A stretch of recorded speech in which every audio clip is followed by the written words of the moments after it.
Good morning students. तो आज हम एक नए टॉपिक की शुरुआत करने जा रहे हैं जो है कलेक्टर बेस्ड फीडबैक बाइसिंग। तो हमारा बाइसिंग चल रहा था कि ट्रांजिस्टर के अंदर बाइसिंग की आवश्यकता क्यों है, क्योंकि हमें क्यू पॉइंट को स्थिर रखना था। और होता क्या था कि ट्रांजिस्टर का जब ताप बढ़ता था तो हमारी धारा ICQ मतलब क्षरण धारा में वृद्धि हो जाती थी, जिस कारण से हमारी संग्राहक धारा IC बदल जाती थी और IC बदलने से हमारा क्यू पॉइंट की वैल्यू बदल जाती थी। तो ज्यादा जानकारी के लिए आप पीछे का वीडियो में देख सकते हैं कि ये क्षरण धारा, क्यू पॉइंट ये कैसे बदलता था, बाइसिंग वगैरह, वो पीछे के वीडियो में है। आज हम इस ताप परिवर्तन के कारण से क्यू बिंदु को स्थिर रखने के लिए एक विधि है बाइसिंग विधि, जिसका नाम है संग्राहक आधार पुनर्निवेश बाइसीकरण। तो इस विधि में होता क्या है बच्चों, इस विधि के अंदर हमारा जो ट्रांजिस्टर होता है उसका परिपथ इस प्रकार रहता है कि जो आधार धारा है उसको सीधे बैटरी VCC से जोड़ने की बजाय आप उसको इसके कलेक्टर तथा कलेक्टर रेजिस्टेंस RC के मध्य में जोड़ दिया जाता है। कलेक्टर मतलब संग्राहक टर्मिनल तथा संग्राहक प्रतिरोध RC के मध्य में जोड़ दिया जाता है और ये प्रतिरोध RB लगा दिया जाता है। तो इसकी थोड़ी पहले कैसे लिखेंगे हम, जरा थोड़ी मैंने लिख दी है ताकि टाइम कम लगे। तो इस विधि में ट्रांजिस्टर के आधार प्रतिरोध RB को सीधे VCC बैटरी से जोड़ने की बजाय संग्राहक टर्मिनल तथा संग्राहक प्रतिरोध RC के मध्य जोड़ा जाता है। इस विधि का परिपथ निम्न प्रकार से दर्शाया जाता है। तो ये थ्योरी आपको समझ होगी। अब इसके बाद हम इस परिपथ को थोड़ा अध्ययन करते हैं कि ये परिपथ के द्वारा हम किस प्रकार से क्यू बिंदु को स्थिर रख पाते हैं। तो इसके लिए हम क्या करते हैं, आगे लिखिए। सबसे प्रथम निवेश परिपथ में किरचॉफ का वोल्टा नियम लगाने पर, तो निवेश परिपथ को बच्चों ध्यान देखने की एक ट्रिक बताता हूं कैसे याद रखोगा। आप जो कलेक्टर के इधर वाला है इस हिस्से को निवेश परिपथ करके याद रखिए। वैसे भी क्या है, इसके आगे यहाँ पर एक कैपेसिटर होता है और उससे हम AC सिग्नल डालते हैं, तो ये हिस्सा हमारा निवेश होता है। परंतु हम बाइसिंग में DC का अध्ययन कर रहे हैं, इसलिए AC टर्म को हटा दिया जाता है तथा आप जानते हैं DC के लिए कैपेसिटर कैसा होता है, अनंत प्रतिबाधा होती है। तो अनंत प्रतिबाधा है मतलब ये धारा IB इधर नहीं जा सकती, कैपेसिटर में से DC धारा नहीं जा सकती है, तो इसके लिए हम इसको हटा हुआ ही मानते हैं इस प्रकार। तो अब हम किरचॉफ का वोल्टा नियम लगाते हैं। तो याद रखने के लिए देखिए ऐसे डैश डैश करके बना लीजिए ताकि आपको निवेश परिपथ में किधर चलना है, ठीक है। परीक्षा में ऐसे डैश डैश मत कर दीजिएगा, ये समझने के लिए जस्ट। तो सबसे पहले देखिए हम चलते हैं, धारा IC प्लस IB RC में जा रही है, तो होगा क्या, IC धारा की दिशा में वोल्टा पतन क्या होता है, धनात्मक, तो इसलिए IC प्लस IB गुणा RC, ये हो गया वोल्टा पतन RC के अंदर। उसके बाद हमें किधर जाना है, IB किसमें से जा रही है, RB, तो ये कितना हो गया, IB गुणा RB प्लस IB गुणा RB। इसके बाद बच्चों हम यहां पहुंच गए। इन टर्मिनल को, ये टर्मिनल है बेस और ये है एमिटर मतलब आधार तथा उत्सर्जक टर्मिनल। तो इनके मध्य की वोल्टता को हम क्या बोलते हैं, VBE बोलते हैं। तो यहां से लेके यहां तक की वोल्टता कितनी है, VBE, तो प्लस VBE, ठीक है। अब हम यहां पहुंच गए। अब लूप कंप्लीट करना है तो हमें ऊपर वापस जाना होगा। तो देखिए इधर बैटरी का प्लस जुड़ा है, इधर बैटरी का प्लस जुड़ा है, तो मतलब माइनस आपका किधर जुड़ा है, इस ग्राउंड से। तो जब आप इधर से आए तो इधर जाओगे वापस, तो सबसे पहले बैटरी का क्या दिख रहा है, माइनस, तो माइनस का VCC बराबर 0। इस प्रकार ये सर्किट कंप्लीट होगा। तो यहां से अगर हम IB निकालें तो देखो IB यहाँ है, एक IB यहाँ है, तो इसमें से कॉमन ले तो हमारा क्या आ जाएगा, IB RC प्लस RB हो जाएगा। इस VCC को उधर भेजिए तो ये प्लस का VCC माइनस VBE, ओ सॉरी इधर एक हमारा IC प्लस RC हो रहा है, IC प्लस RC इसका, ठीक है। तो IB हमारा कितना निकल आएगा इस हिसाब से, VCC minus VBE minus ICRC बटे क्या आ जाएगा RC प्लस RB। ठीक है बच्चों, इस प्रकार से ये आ गया हमारा। तो ये एक फॉर्मूला बना हमारा किसका, आधार धारा का। तो इसको दीजिए समीकरण 1, ये समीकरण 2, ये फॉर्मूला इंपॉर्टेंट है, हमें यूज आएगा। इसके बाद संग्राहक आगे लिखेंगे, संग्राहक तथा आधार धारा में निम्न संबंध होता है। तो क्या संबंध होता है संग्राहक तथा आधार धारा में? IC बराबर होती है बीटा गुना IB, इसको समीकरण 3।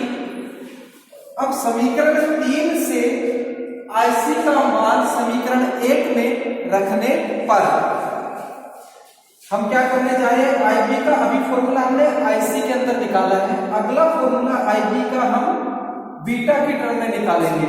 तो IC को हम कितना लिख सकते हैं, बीटा गुणा IB।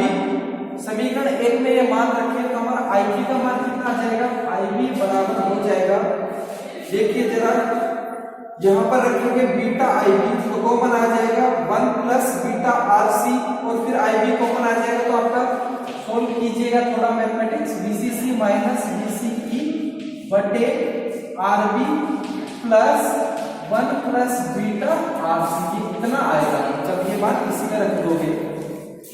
ठीक है, ये आ गया हमारा समीकरण नंबर 4। इसके बाद हम क्या करेंगे बच्चों, निर्गम पर क्या लगाते हैं हम, किरचॉफ का वोल्ट का नियम लगाते हैं। तो निर्गम पर किरचॉफ का वोल्ट का नियम लगाते हैं। तो निर्गम देखिए किधर है, हम आउटपुट कहां लेते हैं, हम इसे ट्रांजिस्टर के कलेक्टर से लेते हैं। तो ये हमारा आउटपुट होता है, ये कितना होगा हमारा V0, और अभी कितना है, ये बराबर कलेक्टर तथा एमिटर के वोल्टेज के बीच में बराबर किसका है, VCE के। तो देखिए जरा हम चलते हैं, हम इसमें धारा कितनी जा रही है, तो अभी हमारा लूप कैसे बनेगा, देखो इधर से आ रहा है यहां, तो सबसे पहले IC plus IB into RC, तो ये आ गया IC plus IB into RC। फिर नीचे इस बिंदु पर पहुंच गए, इन दोनों के बीच का वोल्टेज कितना है, VCE प्लस VCE। अब यहां पर पहुंच गए, यहां से देखो बैटरी का कौन सा टर्मिनल दिखेगा, माइनस, तो माइनस का VCC बराबर 0। ठीक है, ये आई इक्वेशन हमारी 5, और यहां से हमें बच्चों मिल जाएगा किसका मान, VCE का। VCE का मान कितना आ गया, VCC माइनस ब्रैकेट में IC plus IB into RC। ठीक है, ये समीकरण बन गया 6। तो अब देखो समीकरण 6। अब एक चीज देखिए बच्चों, हमें क्यू पॉइंट के लिए, क्यू पॉइंट किससे निर्धारित होता है, IC की वैल्यू तथा VCE की वैल्यू। तो अब हमारे पास IC की वैल्यू यहां से मिल गई, VCE की वैल्यू यहां से मिल गई, तो हमारा क्यू पॉइंट निर्धारित हो जाएगा इस प्रकार से। अब एक चीज और कर सकते हो, यहां पर IB का मान IC से बहुत कम होता है, इसलिए कुछ अवस्था में VCE को लगभग VCC minus IC into RC भी कर देते हैं, ये लगभग वाला है। ठीक है, अब आगे इससे आगे क्या करेंगे, हमें तो निकालना था स्थायित्व गुणांक कि ट्रांजिस्टर का स्थायित्व गुणांक कैसा है। तो स्थायित्व गुणांक निकालने के लिए आगे लिखेंगे, इसके आगे ट्रांजिस्टर के स्थायित्व गुणांक की परिभाषा से। तो ट्रांजिस्टर के स्थायित्व गुणांक की परिभाषा क्या है, ये फॉर्मूला है इसका, 1 plus beta upon 1 minus beta into del IB बटे डेल IC, ये फॉर्मूला होता है स्थायित्व गुणांक का। अब ये फॉर्मूला अगर किसी को समझ में नहीं आया ये कहां से आया है, तो मेरे लास्ट वीडियो में मैंने ये फॉर्मूला डिराइव कराया था कि ये फॉर्मूला ऐसे आता है लास्ट के वीडियोस में। तो अब इसमें हमें किसकी वैल्यू चाहिए, डेल IB बटे डेल IC की वैल्यू। डेल IB बटे डेल IC की वैल्यू कहां से निकाल सकते हैं बच्चों, देखो समीकरण 2, यहाँ पर IB है IC है, इससे मैं निकाल सकता हूं। एक बार मैं चेक कर लेता हूँ वीडियो सही से चल रहा है नहीं चल रहा। हाँ, सब ठीक है। तो अब देखो डेल आईपी बटे डेल आईसी निकालने के लिए इसको एक समीकरण दे दो 8। तो लिखो समीकरण 2 से डेल आईपी बटे डेल आईसी का मान समीकरण 8 में रखने पर, तो इससे डेल आईपी बटे डेल आईसी निकालोगे तो डेल आईपी बटे डेल आईसी डेरिवेशन करोगे तो देखो इसका इसमें भाग दो, ये तो कांस्टेंट है आईसी के साथ, तो ये सारा जीरो हो जाएगा। ये बचेगा क्या माइनस आईसी आरसी बटे आरसी प्लस आरबी, और आईसी का आईसी के सापेक्ष अवकलन 1, तो क्या आ जाएगा डेल आईबी बटे डेल आईसी माइनस आरसी बटे आरसी प्लस आरबी। मैं डायरेक्ट लिख रहा हूं, ये आ गया माइनस आरसी बटे आरसी प्लस आरबी।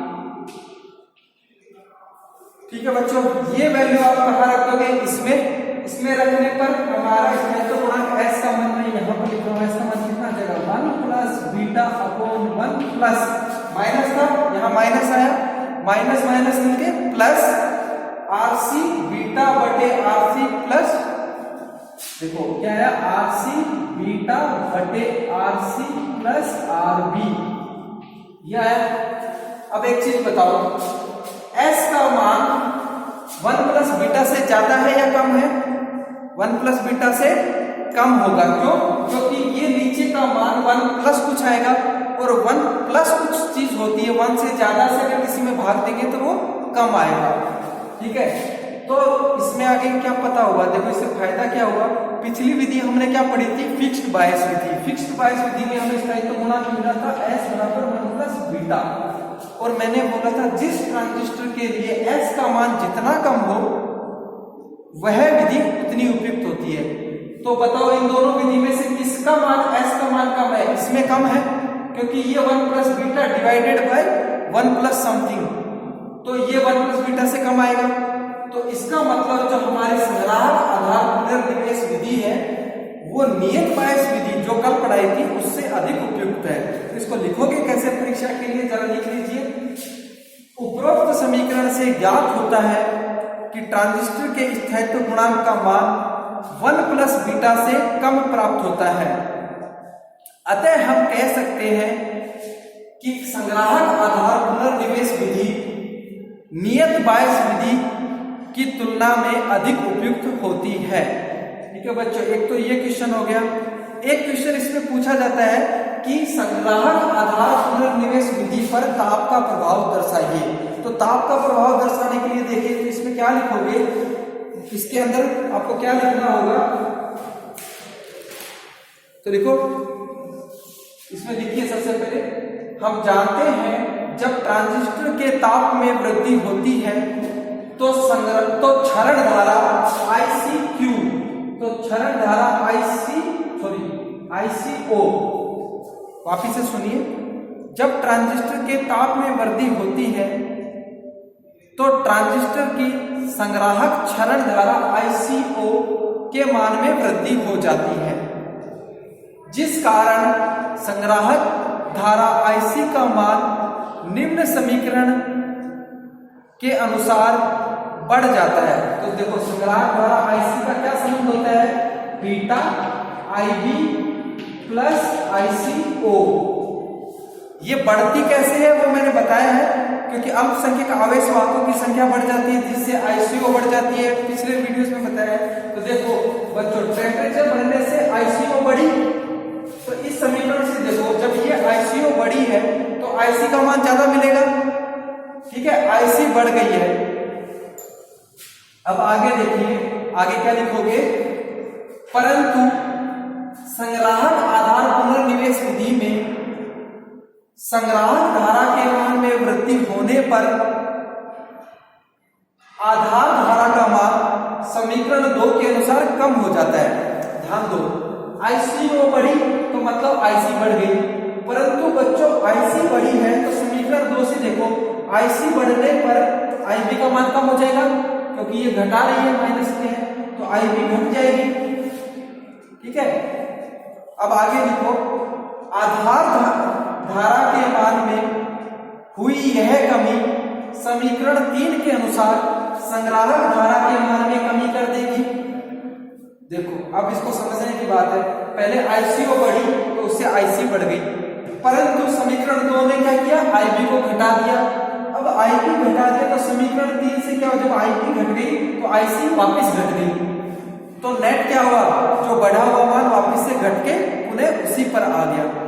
तो आगे क्या लिखोगे, तो इस प्रकार हम कह सकते हैं कि संग्राहक आधार पुनर्निवेश विधि में, संग्राहक आधार पुनर्निवेश विधि में संग्राहक धारा का मान ताप बढ़ने पर भी नियत रहता है। अतः ट्रांजिस्टर का प्रचालन बिंदु Q परिवर्तित नहीं होता है।